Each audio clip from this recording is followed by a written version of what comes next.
Well, welcome. This is Rocky Romero with Peers on the Man, and it's my pleasure to introduce to you Ilan Geva and friends. And Ilan, welcome, and thanks for joining me. Thank you. Good morning, Rocky. And good morning to you. And I'm wondering if you could share a little bit about your business. I come from a very rich and long background in advertising, marketing, and branding. And exactly 25 years ago, I started a little firm called Ilan Geva and Friends, where the principle was that I am in the center, I'm acting as a hub, and I'm inviting my esteemed colleagues and friends to participate with me on different marketing projects around the world. So I am focusing really on branding companies, and branding is being interpreted by many people in different ways. But what it means for me is that I go into the inside of the company, understanding exactly how they operate and giving them recommendations of what they should do about all the brand touch points that they share with their customers, employees, and shareholders.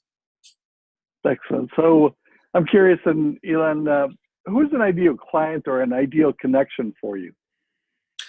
During the years, I have identified several ideal clients. One is a startup.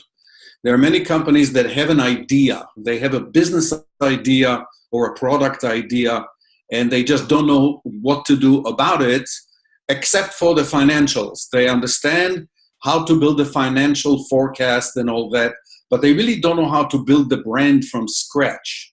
So that would be one good potential client for me.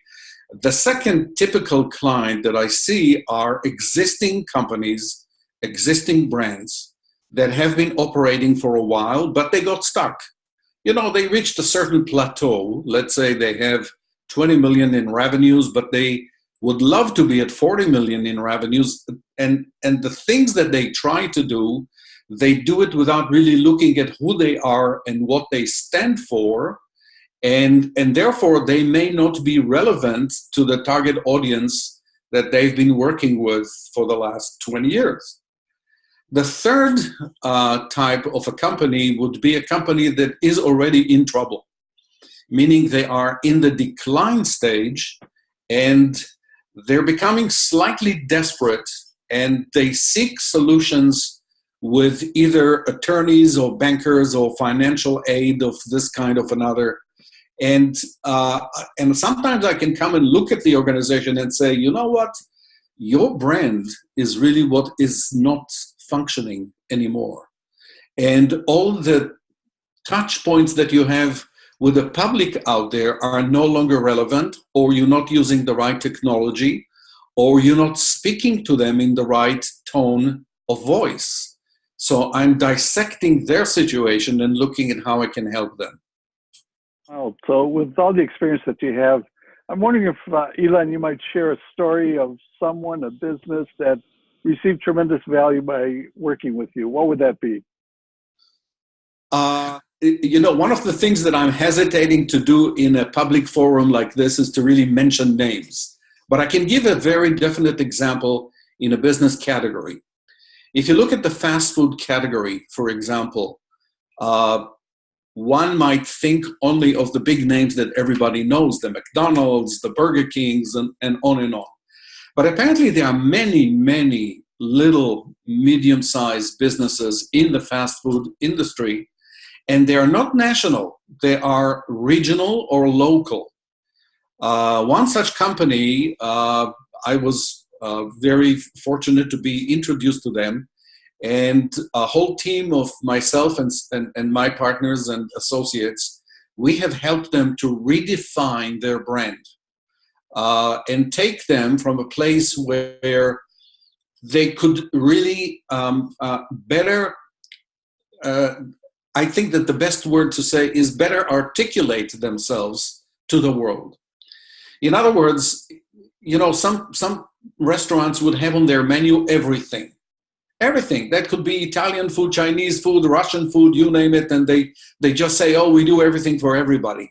Well, this is not a good way to do it. And in their case, we found that it is much better to focus on their heritage and focus on Italian food, which is their heritage. They're Italians. And because of that, they were able to focus on what they do and do that better. The result 10 years later is that that business is much larger, is much better known, more popular, and obviously their revenue is much larger. Now, the process with them took really a deep dive of understanding everything from, as I mentioned, the menu items, the interior design of the restaurant, the exterior design of the restaurant, training of the staff, the language that they use, the names that they give to their products on the menu, and on and on and on. So when you start to really pay attention to all the details, you get a very nice, cohesive picture of a brand.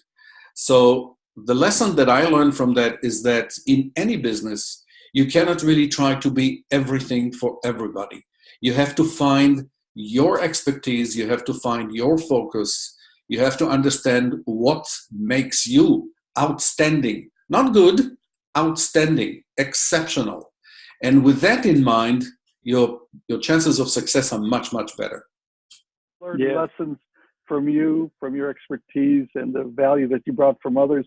So I'm wondering if someone wanted to get a hold of you, how can they reach you and how can they connect with you?